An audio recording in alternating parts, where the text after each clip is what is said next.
Hey, Lake Point, Pastor Mike here to get you caught up on what Pastor Roy shared in his sermon entitled Unashamed. Roy shared how when you experience unwanted attention, your first instinct is to hide. In the first century, that's exactly how the Christians in Rome felt. As their beliefs drew criticism, suspicion, and pressure, everything in them wanted to shrink back and disappear into the crowd. But in the middle of that cultural tension, Paul writes with boldness and clarity, I am not ashamed of the gospel. And he calls the Roman believers to stand unashamed as well. Why? Because the gospel is good news, because it's for everyone, and because it has power. Paul writes in Romans chapter 1, verse 16, For I am not ashamed of this good news about Christ. It is the power of God at work, saving everyone who believes. The word gospel literally means good news. For us today, it's a church word, but for first century Romans, it was a political word. A gospel was a public announcement. A new king has come. A new era has begun. And so when Paul calls the message of Jesus a gospel, he's saying there's a new king, and his name is Jesus. And that announcement is good news for humanity because it reveals both our sickness, sin, and our cure, Jesus. Now, hearing about sin is uncomfortable. It confronts us with what's broken in us, but deep down, people already sense something is off. The gospel doesn't just diagnose the problem, it offers the remedy. And that's why it's not something to hide or be embarrassed by. Paul continues that saving everyone who believes, first the Jew, then the Gentile. The message is not exclusive to a group, a culture, or the spiritual elite. It extends to everyone, Jew, Gentile, religious, irreligious, broken, successful, moral, and immoral. Everyone is invited, everyone can believe. And notice what Paul doesn't say. He doesn't say the gospel saves everyone who behaves. He does not say the gospel is for the rule followers.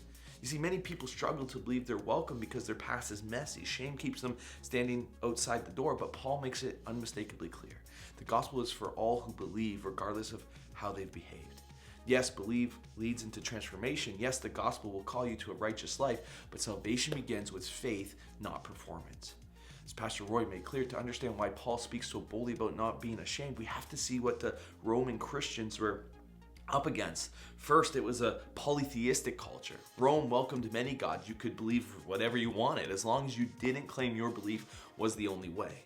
So when Christians preached Jesus as the only way to the one true God, they clashed with Romans' tolerant pluralism. Second, it was a hedonistic culture. Roman life normalized sexual practices that would be illegal today. And so when Christians embraced an ethic of purity and holiness, they stood out. Their ethic made them look strange, narrow, even offensive. Third, it was a culture obsessed with power. Rome celebrated strength, dominance, and conquest. Their monuments honored emperors, generals, and mythic gods. And so religion built around a king who died on a cross, a tool of shame and humiliation, it made no sense to them. Crucifixion was considered to be degrading to Roman citizens who were exempt from it, so degrading that they were exempt from it entirely. A crucified king, a God who suffers, a Messiah who submits rather than conquers to Rome, that's embarrassing. And fourth, it was a culture with growing suspicion. Rumors about Christians were spreading, like claims of cannibalism, eating his body, drinking his blood, accusations of incest, referring to people as brothers and sisters, whispers that they were unpatriotic or politically dangerous. Nero would soon escalate these suspicions into full-blown persecution. It's no wonder why early believers felt pressure to hide. Everything about their faith drew the wrong kind of attention.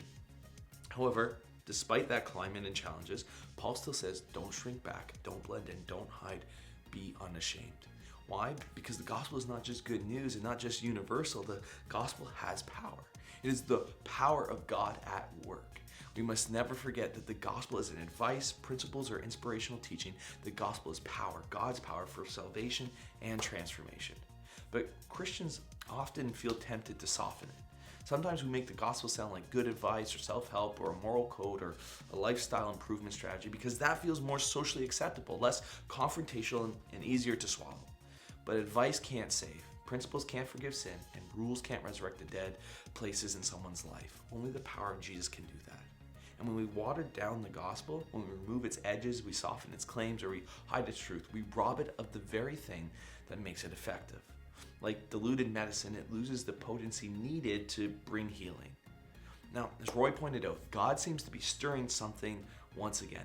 Bible sales have doubled, young adults are returning to church in huge numbers, outward-focused churches are expanding, lives are being radically changed. We're witnessing people breaking free from addiction, experiencing emotional healing, finding hope after despair, being restored to family, discovering purpose, coming to Christ, being baptized, and stepping into new life. not because they got good advice, not because they learned a better routine, but because they encountered the gospel, the power of Jesus. This is what Paul wanted the Romans to remember. The gospel is not powerful because it fits the culture. It's powerful because it doesn't. When we're ashamed or hesitant, we tend to tame the gospel. We talk about God but never mention Jesus. We offer encouragement but never call for surrender. We preach salvation without mentioning sin. We emphasize the benefits without, the need for repentance. And we want to avoid offending people more than we want to see them saved, it feels like. We treat church like a self-care center rather than a mission outpost. A tamed gospel loses its power, and a diluted gospel can't save. Paul's call is clear. Don't tame the gospel. Don't soften it. Don't hide it. Be unashamed. In Rome, a herald was someone who announced good news in the public square. Christians are called to be heralds of the good news of Jesus. Not obnoxious, not abrasive, but unashamed. Being a herald doesn't require a stage, a microphone, or a platform. It looks like praying before your meal even when others are watching, offering prayer for a coworker who's hurting, sharing your story when the moment opens, and inviting someone to church and pointing people towards truth with gentleness and truth. Small acts of courage make a big difference. Most people won't be offended. They're probably longing for hope. You see, many believers hesitate to share their faith because they think they're the only ones struggling, the only ones who've experienced brokenness, or the only one that's rescued by grace. But we're surrounded by people who have been delivered from addiction, restored in marriage, healed from anxiety, depression, shame, guilt, and freedom and purposelessness. Rescued from empty religion, saved from destructive choices, brought from darkness into light. And when we share those stories, we show others they're not alone and that the gospel is powerful enough to meet them too. Now, as Roy warned us, if we're hesitant to stand for Jesus inside the church, we'll never stand for him outside the church. But when we remember what he's done for us, how he saved, restored, forgiven, and transformed us, we become bold again.